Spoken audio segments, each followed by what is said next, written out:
Hey everybody, my name is Liz Gonzalez, aka Lizzie G, and welcome to my podcast called Lifestyle Redesign.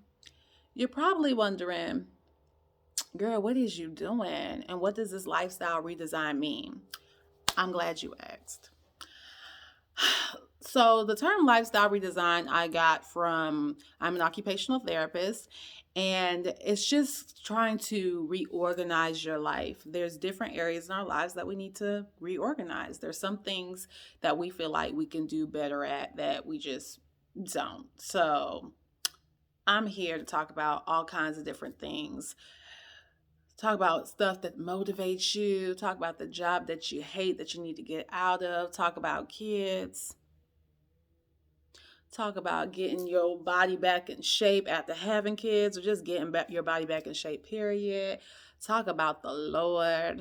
Talk about just each and everything. But sometimes life can be hard, and we just need somebody to be like, girl, boy, you can do it. You can do it. And there's plenty of people on YouTube and plenty of people everywhere that are, motivational speakers and can encourage you. But there's never too much encouragement. There's just never too much. So what brought me here though? Well, first let me just tell you a little bit about myself. I am 36. I am married and I have two kids that I've came out of my own body. And then I have a bonus child who is 15. My daughter Gabriella is 5 and my son Isaiah is 3. So yes, a wife and mother. I'm Nigerian. I'm Nigerian American, meaning my parents, both of them, straight from the motherland, both Nigerian. And I was born in the United States of the America.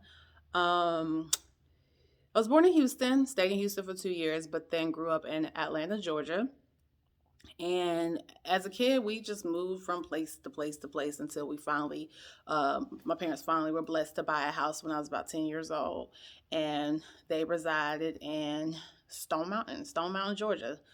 East Side, stand up. Anyway, so I grew up Stone Mountain, Georgia. I went to Clarkston High School. I graduated class of 2003. Went to Georgia Southern. Did 4 years there. Graduated with a bachelor's degree in recreational therapy. Worked in mental health for a while and just was like, I like mental health, but this salary ain't it. Went back to school at Brenau University to get a master's degree in occupational therapy. Did that for a while, like 8 years. Worked in various different settings from adults to pediatrics, clinics, hospitals, you name it, I've done it. And then it got to a point, I want to say this was at the end of 2019. I was going on an interview. And at the interview, they asked the question, where do you see yourself in 5 years? Where do you see yourself in 10 years? Y'all, I promise you, most of the times I'm able to just lie and BS through it. Like, oh yeah, I see myself, owning my own clinic. I see myself, doing all this wonderful stuff that they like to hear. But then I sat there, y'all, and I couldn't even lie. I couldn't even pretend I wanted to be there. Like, it was at that moment that it was just like, Liz, you don't even want to do this. Stop lying to these people and stop wasting their time. And I promise y'all, I tried to come up with everything in my brain, but it was drawing a blank. I couldn't even make it up. Because the truth is, I was not passionate about what I was doing. I didn't want to do it. I don't know why I was at that interview. And I just had to say, honestly, not doing this. Then people were looking at me like, she don't get her butt out of here. But at that moment, when I realized I couldn't even pretend anymore that I cared about continuing working for other people and doing occupational therapy in that way, I was like, I really need to figure out what I'm passionate about. So then the pandemic hit. And it gave a lot of time to just think about and reprioritize life. But still, I was just kind of confused because I like a lot of different things, but I'm like, I'm not really great at anything and yada, yada, yada. But I can talk. Like, Anybody knows me, I can talk. You give me a topic, I can talk. So, but I didn't think that was a gift. I just thought I like to talk, and can be entertaining at times. Well, so the pandemic happened. It's still happening. We still in the whole pandemic.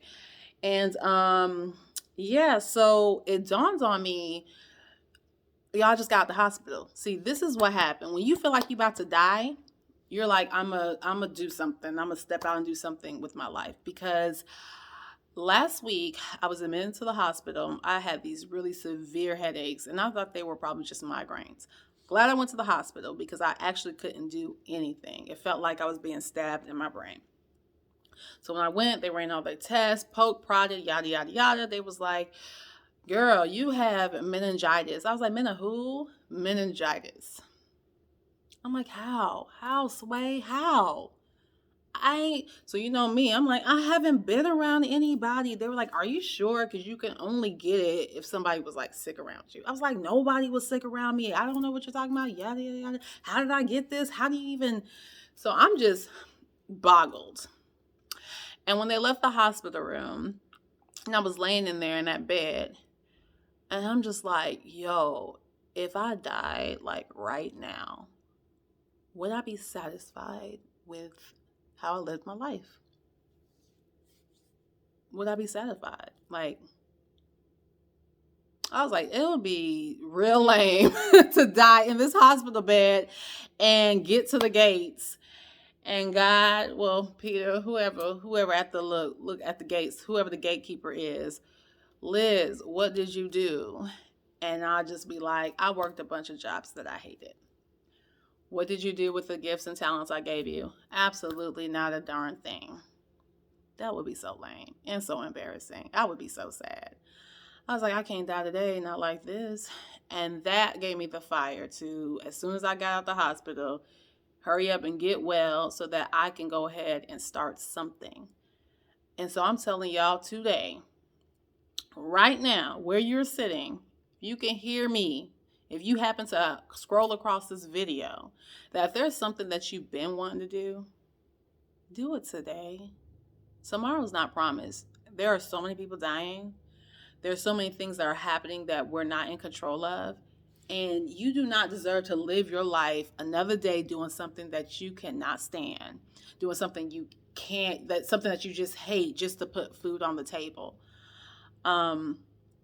I'm a firm believer that if you do step out and you use the gifts that God has given you, that He will meet you where you are, and you'll actually be able to live the lifestyle that you want. Because a lot of times we work these jobs because we have to make money. We got to put food on the table. We have to pay bills. But if we will just trust Him just a little bit, He will provide, and He will make a way for you to do something that you love, do something that you're passionate about, and still be able to pay your bills. So just do it. Be like Nike and just do it. I'm here talking. I'm just doing it. Either you're going to love me, you may not love me so much, but the worst anybody can say is, this sucks. And guess what? If it sucks, that's okay, because at the end of the day, I tried it.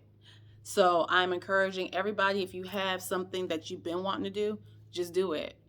You may be like, I'm not good at it yet. It's okay. How many people do we know that we've watched on YouTube that we've been watching the videos for 10 years, and at first they were okay, but now they're way better than they were before? So many people. So I'm encouraging you. Be like Nike. Just do it. But yeah, so back to the hospital. So I was in the hospital room trying to think. And I'm like, man, who got me sick though? And then it dawned on me. It was Gabriella. That damn Gabriella. I sat there and I was like, it be your own kids, man. It be your own kids. The week prior to that, she was like, Mommy, my head hurt. And I'm like, oh, okay. Took her temperature, it was a low-grade fever, gave her some Motrin, took her to get COVID tested the next day, came back, she was negative. A couple days later, she felt better. She went to the first day of school. Everything was fine. I forgot all about it. And turned my back, and BAM! Got hit with the meningitis.